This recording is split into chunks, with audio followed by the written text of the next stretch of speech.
tiba-tiba kita boleh bergurau di atas nama malaikat. Assalamualaikum. Hai guys. Uish, lama betul Brahmin tak share konten dalam YouTube channel ni. Apa-apa pun, terlebih dahulu Brahmin nak ucap terima kasih kepada semua sahabat-sahabat, kawan-kawan yang mendoakan Brahmin ketika Brahmin dan seluruh ahli keluarga disahkan positif COVID-19 dulu, dan selama 14 hari kami berkuarantin. Ya Allah, sangat mengisafkan.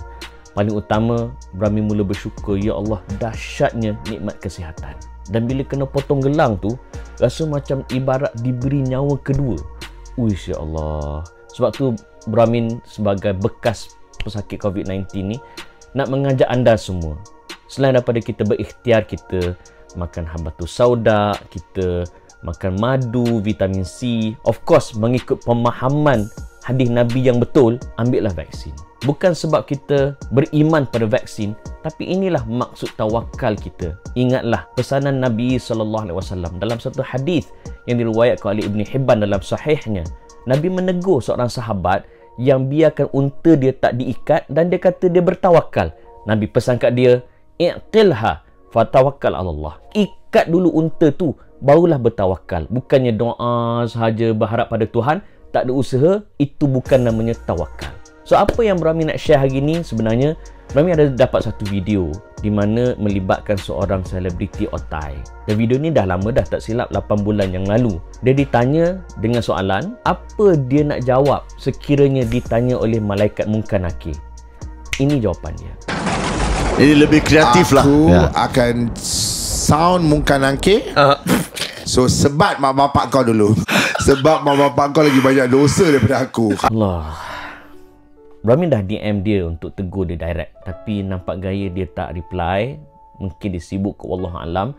Tapi apa yang Brahmin nak sebut di sini bukan hanya untuk dia sahaja, tetapi untuk kita semua, agar mengambil pengajaran dan tidak buat perangai yang sama.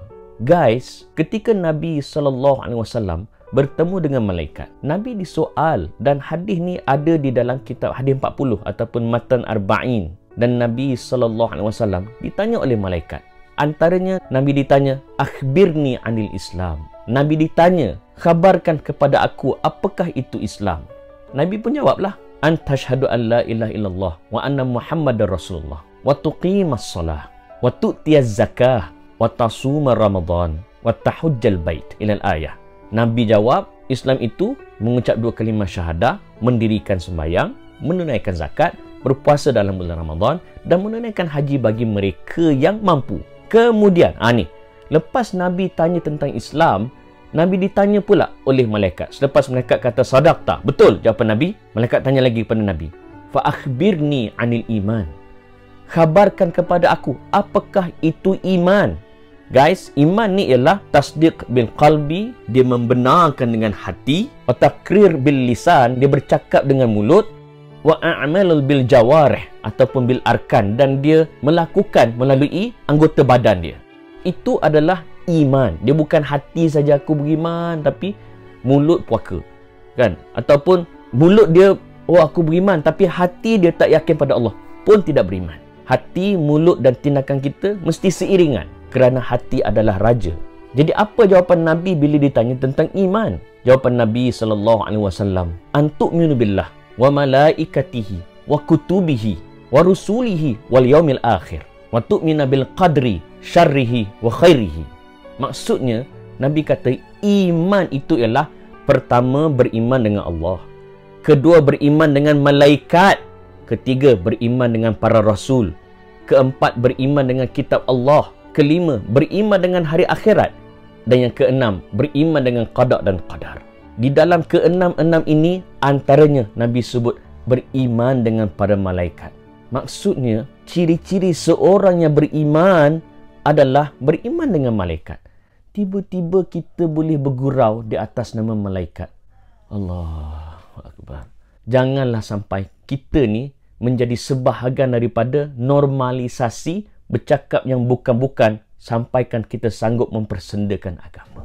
Dan Munkar Nakir ni bukan biasa-biasa, guys. Ada hadis yang ni Brahmin tak hafal. Di dalam hadis yang diriwayatkan oleh Abu Hurairah radhiyallahu anhu, Nabi Muhammad sallallahu alaihi wasallam bersabda, "Idza qubiral mayyit aw qala ahadukum atahu malakani aswadani azraqani yaqula li ahadihima al-munkar wal akhar an-nakir fayaqulani ma kunta taqulu fi hadzal rajul fayaqulu ma kana yaqulu huwa abdullah wa rasuluhu ashhadu an la ilaha illallah wa anna muhammadan abduhu wa rasuluhu fayaqulani qad kunna na'lamu annaka taqulu hadha thumma yufsahu lahu fi qabrihi sab'una zira'an fi sab'ina. Hadis ini menceritakan bahawa apabila mayat atau seseorang daripada kamu telah dikuburkan, datanglah kepadanya dua malaikat hitam kebiru-biruan. Seorang daripada keduanya dikenali dengan malaikat Munkar dan seorang lagi dengan nama malaikat Nakir. Keduanya berkata, apakah yang hendak engkau katakan mengenai lelaki ini? Dia berkata, dia adalah hamba Allah dan utusannya. Maknanya malaikat tanya, siapa lelaki ini? Merujuk pada Nabi Muhammad SAW. Dan orang beriman dia kata, aku bersaksi bahawa tiada Tuhan yang layak disembah selain pada Allah. Dan aku bersaksi bahawa Muhammad itu adalah hambanya dan utusannya. Lalu malaikat Munkar dan Nakir berkata, sungguh kami telah tahu bahawa engkau akan mengatakan demikian. Kemudian dilapangkan baginya di dalam kuburnya sepanjang 70 hasta kali 70 hasta. Kemudian diberi cahaya baginya di dalamnya. Ini untuk mereka yang beriman, diberikan kelebihan dan kelapangan di dalam kubur. Tetapi orang yang munafik, yang hidupnya, ya Allah, tak reti dosa pahala. Ini kata Nabi SAW di dalam hadis yang sama. Nabi kata apa? Dan sekiranya mayat tersebut adalah seorang munafik, dia berkata, aku mendengar orang-orang yang mengatakan suatu perkataan, lalu aku pun mengatakan seperti mereka.